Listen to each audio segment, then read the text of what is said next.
refiero que la palabra está en tu boca para ser salvo, a eso me refiero. Entonces tú puedes entender esta frase de varias maneras.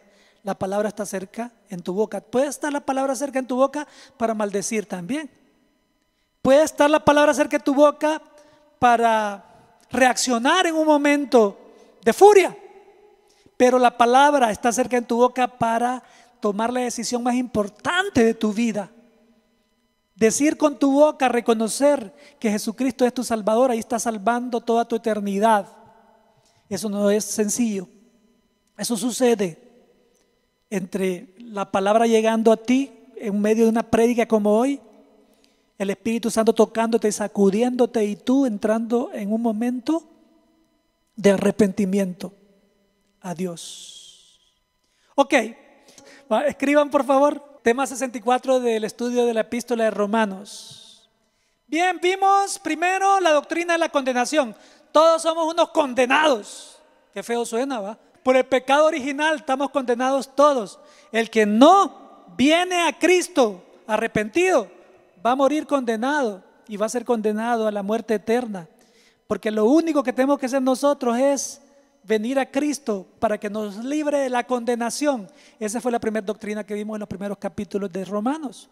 La segunda fue, venimos condenados a Jesucristo y Jesucristo nos perdonó, nos justificó, nos libró.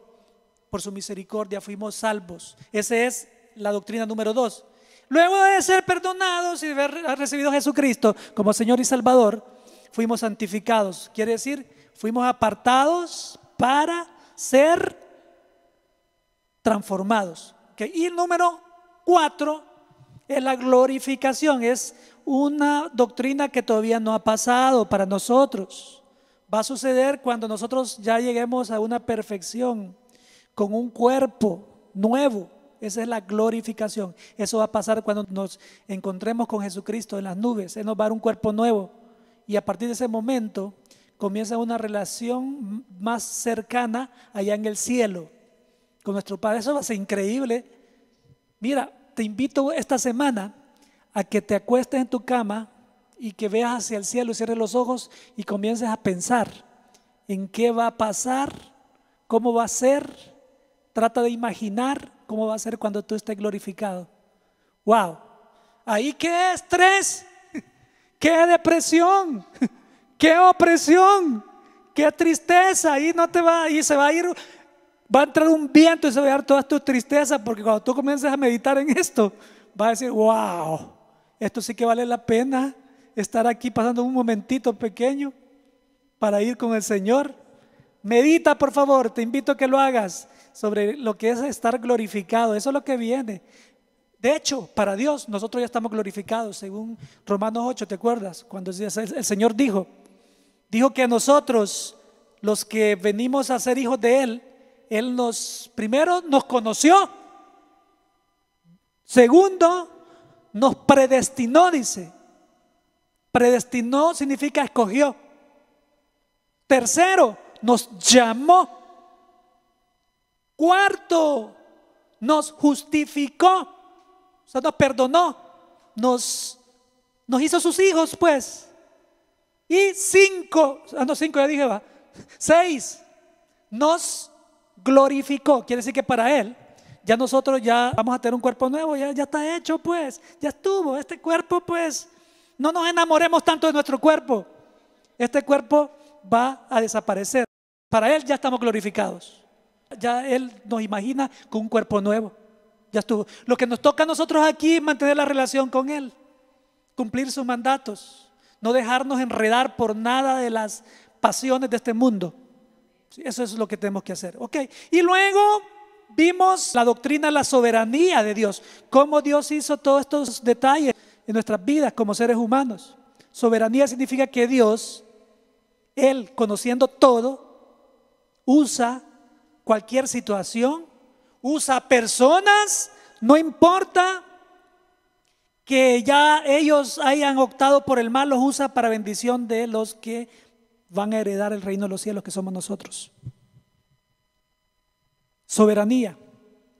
El Señor Dios conoce todo. Él hace lo que Él quiere y hace lo correcto, hace lo justo.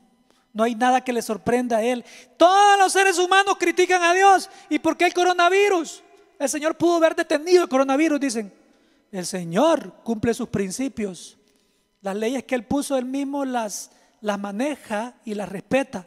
Y el libre albedrío, el hecho de que el ser humano siembre para cosechar, lo que está pasando hoy, las pestilencias, los terremotos, las situaciones difíciles que van a venir, es siembra del ser humano. ¿Qué culpa tiene Dios? Dios no tiene nada de culpa. Lo contrario, sigue estirando su bondad. Su amor es longánime, dice Romanos. Longánime, estira para que el hombre se arrepienta, para ver si hay alguno allí que se arrepienta. ¿Habrá otro allí que se arrepienta? El Señor sigue estirando porque va a esperar hasta el último que se arrepienta. La mayoría no se van a arrepentir, van a preferir vivir una vida llena de placeres momentáneos que les va a cobrar caro en la eternidad. De eso se trata. Entonces tú y yo vamos a prepararnos. Primero hay que meditar, hay que orar en todo tiempo. Hay que hacer nuestra misión aquí en la tierra. Hay que ser responsables con nuestras actividades familiares, de trabajo, todo lo que hacemos. El Señor se goza cuando tú estás haciendo tus actividades, ¿sí? Y el Señor se va a encargar de llevarte a ti a ordenar la agenda en las actividades cotidianas. Dios va a gobernar todo eso. Entonces a eso nos llama el Señor. El Señor eligió perfectamente, sabía que fulano de tal iba a venir a Él arrepentido. Entonces Dios lo eligió desde antes, porque Él conoció que dentro de 60 años, por ejemplo, Él iba a venir a Él. Por eso Él habla de elección. Y estamos estudiando estos temas tan profundos y complicados que es la doctrina de la elección. Ok, vamos entonces, comencemos. El Espíritu Santo, es importante esto, fue el que dictó, sopló la palabra de Dios. ¿A cuántos hombres? ¿Alguien me dice? ¿Alguien me dice cuántos hombres él sopló Dios? ¿A cuántos hombres? ¿Puede alguien escribir ahí? ¿A cuántos hombres el Señor usó para escribir la Biblia? Los 66 libros de la palabra de Dios. Bueno, se habla que a más de 40 hombres Dios les sopló el Espíritu Santo, a más de 40 hombres. Y la Biblia, desde Génesis hasta Apocalipsis, quiero que te imagines lo siguiente. Imagínate una planta. La Biblia es como una planta. Fue sembrada por el Espíritu Santo cuando la dictó, desde que le comenzó a dictar a Moisés. Se cree que el libro de Job fue escrito por Moisés. Se cree que Job vivió en los tiempos de Abraham. Fue en esos tiempos que vivió Job. Dios comenzó por medio de su Espíritu Santo a dictarle a un hombre. Ya eso había pasado, pero se lo dictó a Moisés para que lo escribiera. Lo escribió Moisés. Y a partir de ese momento nació la semilla de la palabra de Dios. Y la palabra de Dios es íntegra, no se contradice. La palabra de Dios fue creciendo. Sucedió desde los patriarcas. Llegó a la etapa de las 12 tribus que fueron patriarcas cada representante. Luego llegó a la parte donde aparecieron los sacerdotes. Luego aparecía el sumo sacerdote, luego aparecieron los jueces, después los profetas, los reyes. Y la palabra de Dios siempre ha sido íntegra, ha sido una sola pieza. Antiguo Testamento y Nuevo Testamento es una sola planta. Imaginemos el Nuevo Testamento como una flor, como la rosa, como el fruto de la planta. No se contradice. Por eso yo quiero comenzar con esto, porque no vayas a pensar que el hecho de que la ley termina en Jesús quiere decir de que esté separada. No, Jesucristo es la ley, Jesucristo es la palabra, Jesucristo es la solución a la ley. Jesucristo es la solución a los que la ley trae presos, esposados con los brazos atrás. Nos trae a todos nosotros ante Jesús para reconocer que no podemos nosotros cumplir la ley. Jesucristo la cumple y nosotros nos lanzamos a sus brazos. Así que es importante que veamos estos detalles. Ok, continuemos. Cuando nosotros estamos hablando que el Espíritu Santo dictó el Antiguo Testamento y el Nuevo Testamento, toda la Biblia, quiere decir que el Espíritu Santo se basa en el Antiguo Testamento, que fue la sombra de lo que ha de venir, que es el Nuevo Testamento, para enseñarnos las doctrinas que nos iban a regir a nosotros como la iglesia de Cristo.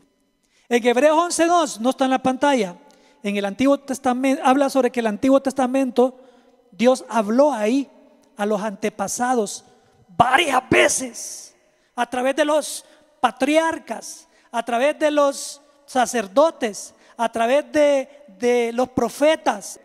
Moisés fue un profeta. No habían entrado todavía los profetas mayores y menores cuando Moisés fue un profeta. Dice que Dios habló a través de todos esos personajes bíblicos, a través de Adán, a través de Noé. Habló a través de todos esos personajes bíblicos de varias veces, y lo hizo de muchas maneras, lo hizo, dice. Habló a través de la creación, y en estos últimos tiempos, dice en Hebreos 11:2, lo está haciendo a través de su Hijo Jesucristo. Desde Mateo hacia adelante es Jesucristo hablando directamente a nosotros. ¿Sabes tú quién fue el que le dictó a Pablo las epístolas? ¿Quién fue? Fue Jesucristo, por medio del Espíritu Santo. Lo que vivió Jesucristo es de Mateo. El Espíritu Santo estaba representando a la palabra. Dice Juan 1:1, en el principio era el verbo, y el verbo era con Dios, y el verbo era Dios. Dice en Juan 1:1. Quiere decir que Jesús es la palabra desde el principio. Jesús estaba ahí en la palabra. Quiere decir, entonces Jesucristo en estos últimos momentos nos está hablando directamente a nosotros. La interpretación, las narraciones de esos autores de la Biblia no fueron humanos, hermanos. Moisés no se le ocurrió, ya sé que voy a escribir, no, mejor no, eso no, voy a escribir otra cosa, no, mejor no, voy a cambiarlo, voy a borrar esto que escribí aquí, voy a cambiarlo. No, fue el Espíritu Santo directamente que le dictó. Yo no sé si alguno de ustedes ha experimentado algún momento que Dios le habla en su sentir y hace las cosas y pegan exactamente. Ese es el ejemplo más claro que yo les puedo dar. Cuando Dios le da una palabra y uno la da y es exactamente, va acorde completamente a lo que está en la Biblia. Dios habla directamente. Eso hacía con esos autores. Entonces no fue humana. De hecho, mira, te voy a contar algo. La Biblia nadie la interpreta con inteligencia humana. La Biblia, hay muchos que escriben libros para explicar el Apocalipsis, para explicar Daniel, Ezequiel, Jeremías. Escriben, pero realmente eso es lo que ellos están opinando. Algunos de ellos se están basando en lo que la misma Biblia dice. Porque mire, yo quiero invitarte a que leas conmigo, pero que disfrutes con mucha calma. Segunda de Pedro 1:20 y 21, que mi esposa lo va a leer. Con mucha calma, bien pausado. El 1:20 y 21 de Segunda de Pedro. Dice la palabra de Dios: sobre todo tienen que entender que ninguna profecía de la Escritura jamás surgió de la comprensión personal de los profetas, ni por iniciativa humana. Al contrario, fue el Espíritu Santo quien impulsó a los profetas y ellos hablaron de parte de Dios. Mira, mi hermano, qué increíble. Esa cita bíblica te está diciendo claramente que no fue sabiduría humana. Fíjate que el Espíritu Santo regala lo mismo que Dios Padre regaló humanamente. Eso mismo el Espíritu Santo lo regala también, pero lo regala sobrenaturalmente, y a eso nos estamos refiriendo en este momento. El Espíritu Santo da dones cuando tú recibes a Jesucristo. La mayoría de personas se van a ir al cielo sin usarlos. ¿Puedes creer tú? Dios nos va a pedir cuentas si los usamos o no los usamos. Pero a nosotros, a través de que nosotros estamos leyendo la Biblia, estamos estudiándola, ok. Pero el Espíritu Santo nos va dando revelación. ¿Y sabes qué revelación? Conocimiento de Dios profundo que está en la palabra. Pero si no leemos la Biblia, ¿cómo nos va a dar conocimiento sobrenatural? Si tenemos que leerla, estudiarla, meditarla, vivirla, la palabra. Entonces recibimos sabiduría humana para poner en práctica sobrenaturalmente lo que leímos y recibimos de revelación en conocimiento. Esos son apenas 2 regalos del Espíritu Santo. Ahí hay más, el poder de sanidad divina, que tú tocas a alguien y dices en el nombre de Jesús, sé sano, y la persona ¡pah!, es sano. Ese es un regalo también. Prueba a ver si ese es un regalo tuyo. ¿Y cómo vas a probar si no lo pones en práctica? Ponlo en práctica con alguien, con un enfermo, y di esto: Padre, en el nombre de Jesús, que esta persona sea sana.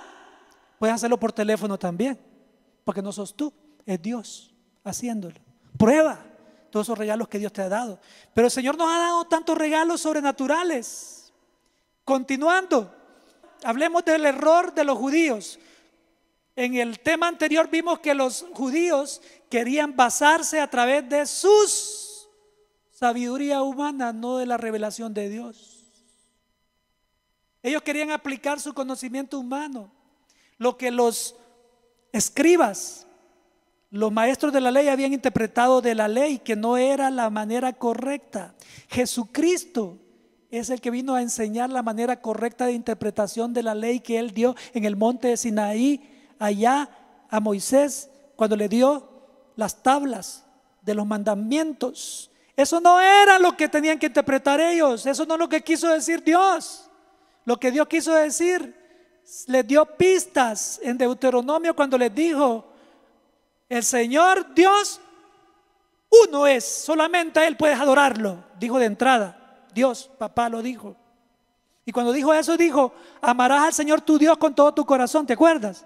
Con toda tu mente. Eso mismo lo repitió Jesús adelante. Dios le estaba interpretando los mandamientos a los seres humanos y ellos no lo entendieron. Por eso los judíos se equivocaron, y muchos gentiles también, que han querido poner su propia cuota para alcanzar la salvación, y eso no sirve. El Señor dijo que las obras nuestras eran como un trapo de inmundicia, lo más sucio. ¿Por qué? Él ve como una obra para la salvación solamente la que Jesús hizo en la cruz. Ahí está la confusión. Por eso en Romanos 10:5, que hoy vamos entrando al tema, vamos a estudiar de Romanos 5 hasta el 9. Dice así: pues Moisés escribe, dice el 10:5, que la ley exige obediencia a todos sus mandatos para que una persona llegue a ser justa ante Dios. Repito otra vez, dice Pablo: Moisés escribe que la ley, o sea, los mandamientos, los preceptos, exigen obediencia a todos los mandatos, a todos los preceptos, para que una persona llegue a ser justa ante Dios. ¿Qué está diciendo aquí Moisés? Pablo está dictando Levítico 18:5, está ahí. Por eso yo dije que la palabra de Dios, ella sola se interpreta, porque aquí Pablo está leyendo Levítico 18:5, que es el tercer libro del Pentateuco de la Biblia. Génesis, Éxodo, Levítico, el 3. Dice el 18:5 de Levíticos: si obedecen mis decretos y mis ordenanzas, encontrarán vida por medio de ellos. Está diciendo Moisés, Dios por medio de Moisés: yo soy el Señor. Entonces tú vas a encontrar en la vida a todas las personas cada vez que son confrontadas con el pecado. No sé, tú te acordás de alguno, pero ¿te has fijado tú que las personas dicen: ¿y qué debo hacer? ¿Qué tengo que hacer para lograr la vida eterna? ¿Qué tengo que hacer yo para salvarme? ¿Te has fijado? Te voy a poner un ejemplo. Cuando Juan el Bautista estaba bautizando en el río Jordán, entraron unos soldados romanos con sus caballos al agua. Con todo y caballo querían que los bautizaran, hasta los caballos. Entraron y vinieron muchos fariseos a que los bautizaran. Y él les dijo: no, ustedes no los voy a bautizar, sálganse del agua, para afuera. Y no fue porque entraran con caballos. Si con todo y caballos, Juan los pudo haber bautizado con todo y caballos. El problema era que ellos no habían tenido frutos dignos de arrepentimiento. Les dijo Juan el Bautista, les dijo que era imposible. Entonces, ¿a qué punto voy yo con esto? Que si tú vas a esa parte de la Biblia, cuando Juan está bautizando, ellos responden: ¿y entonces qué debemos de hacer nosotros para que podamos ser bautizados? Ellos queriendo dar su cuota. Y Juan, contra todos los pronósticos y diagnósticos, les dice: dejen de sobornar, dejen de robar. Soldados romanos, sean justos con los débiles, no abusen de los más débiles. Comenzó a darle detalles sobre obediencia, sobre obedecer a Dios, sobre amar a Dios. No les digo tienen que traer una donación de 30,000 monedas de oro, no. Fue claramente, se refirió a lo vivir las leyes en el amor, se refirió Juan el Bautista. Entonces tú aquí vas a ver que en el Evangelio según la ley, o sea, esa ley es las buenas obras, pero basado en la ley. Eso no sirve. El Evangelio según la ley, si pudiéramos cumplirlos, está bien, pero la Biblia dice que nadie puede cumplirlos. Juan dice, si alguien dice que no ha pecado, es mentiroso. Dice la palabra de Dios, todos, y se está refiriendo a los cristianos, ojo, todos fallamos, está diciendo. O sea, ¿qué quiere decir? Que nadie puede cumplir la ley. ¿Ok? Ahora, entonces, el Evangelio, o sea, la ley es una buena nueva, podría ser una buena nueva según los judíos, pero no la van a poder cumplir. Así que viene a convertirse en una mala noticia, no en una buena nueva, sino que no es mala noticia, porque no la van a poder cumplir. Es muerte, los va a llevar a la muerte. Ejemplo, ¿se acuerdan cuando yo te hablé del barco? De las personas que estaban en New York, y dicen, vamos a ir a Londres, y se ponen todos con sus trajes de baño y van a dar un clavado al agua y dicen, nos vamos a ir nadando de aquí hasta Londres. Pregunto a los que saben nadar aquí, Sam, ¿vos sabes nadar? ¿Quién más sabe nadar aquí? Ok, ¿es posible que ustedes pudieran nadar de Nueva York a Londres? Nadie, imposible, imposible. Nadie podría nadar de New York a Londres. Así es de imposible lograr ir al cielo a través de otra cosa o personas la cual no sea Jesús. Así. Por eso yo puse esa ilustración del barco. Al seguir nadando, tú intentarías, el mejor nadador puede llegar más lejos, pero no le alcanza para llegar a Londres. Es imposible, es demasiado lejos y peligroso. Es imposible. Así de ilógico es querer llegar al cielo. Aún es más, mucho peor es intentar llegar al cielo de otra manera que no sea a través de Jesucristo. Por eso Jesucristo dijo, único mediador entre Dios y el hombre, Jesucristo, dijo él. Por eso. Entonces, si guardas la ley correctamente, vivirás, pero no vas a poder, hombre. El problema es que nadie puede. La ley te dice, hacé. La ley te dice, hey, para salvarte tenés que hacer algo. Hacé, sacrificate, cumplí, pagá, dice la ley. Entonces, la ley dice, haz, o sea, hacé. Jesús, ¿qué dijo?